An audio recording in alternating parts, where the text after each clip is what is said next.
নমস্কার, আমার নাম রাহুল চন্দ। আপনারা সবাই দেখরা tick 360 YouTube channel and Facebook page. আজকের ভিডিওটা অনেক গুরুত্বপূর্ণ ভিডিও। যারা 2025 সনে প্রধানমন্ত্রী আবাস যোজনার ঘর পাওয়ার লাগিয়া জিওটেক করাইছিল তার লাগে খুবই গুরুত্বপূর্ণ ভিডিও। এই ভিডিওতে আপনারা সবাই জানবা যে ফার্স্ট ডকুমেন্ট আপনার অ্যাক্টিভ করে রাখা লাগবে, না হইলে পিএমআই গড়ের জিওটেক করার পরে লিস্টে নাম থাকা সত্ত্বেও আপনার নাম খাটা বা বাদ পড়তেও পারে। তাহলে এই ফার্স্টটা স্টেপ আপনারা ফলো করুন, তাহলে আপনার করে থেকে নাম খাটা পড়তো না। নাম্বার 1 কিতা আপনার জিনিস একটা লাগবো, যে আধার কার্ডটা দিয়া আপনারা অ্যাপ্লাই করছো নিজের আধার কার্ডটা দিয়া, ওই আধার কার্ডে যদি আপনার আপডেটের থাকে, যেমন কেউ রেটিনাল লোন না বা ফিঙ্গার লোন না, তাহলে এটা গিয়া আপনারা অ্যাক্টিভ করাইন। বা আধার কার্ডের যে ডকুমেন্টে আপনার নাম আছে, বাবার নাম আছে, অ্যাড্রেস আছে, এই সব কিছু আপনার ভোটার আইডি কার্ড এবং ব্যাঙ্ক অ্যাকাউন্টের লগে মিলতে হইব। তো এই হইল স্টেপ নাম্বার 1, যেটা করে রাখতে হইব। স্টেপ নাম্বার 2 হইল গিয়া আপনার যে আধার কার্ড দিয়া অ্যাপ্লাই করছেন এটার সঙ্গে ব্যাঙ্ক অ্যাকাউন্ট লিঙ্ক হইতে হইব। যে ব্যাঙ্ক অ্যাকাউন্টটা আপনারা জিওটেক করতে সময় সাবমিট করছেন ওই ব্যাঙ্ক অ্যাকাউন্টটা আধার কার্ডের সঙ্গে লিঙ্ক হইতে হইব।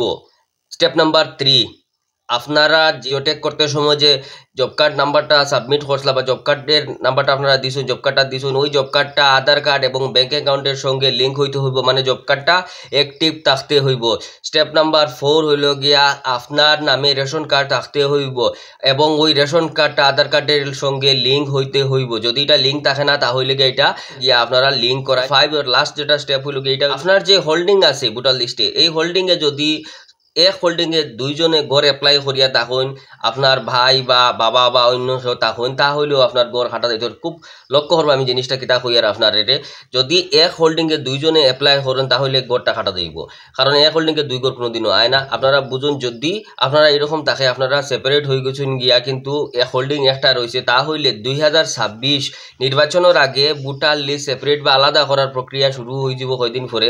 এটা আপনারা অতি সত্তরকে বিএলওর সাথে যোগাযোগ করি গিয়া এটা আগলাই, না হইলে আপনার গড় খাটাও পড়তে পারে। তো এই সব কিছু ঠিক করিয়া রাখুন, তাহলে আপনার প্রধানমন্ত্রী আবাস যোজনা যে ঘর আছে 2025 এটা বাদ পড়তো না বা খাটা পড়তো না। তাহলে এই জিনিসটাই আপনারা ঠিক করিয়া রাখুন। তো বন্ধুগণ, যদি আমার এই ভিডিওটা ইনফরমেটিভ লাগিয়া থাকে তাহলে আমার ইউটিউব চ্যানেল টিক 360 রে সাবস্ক্রাইব করে বেল আইকনটি প্রেস করিয়া যাইবা।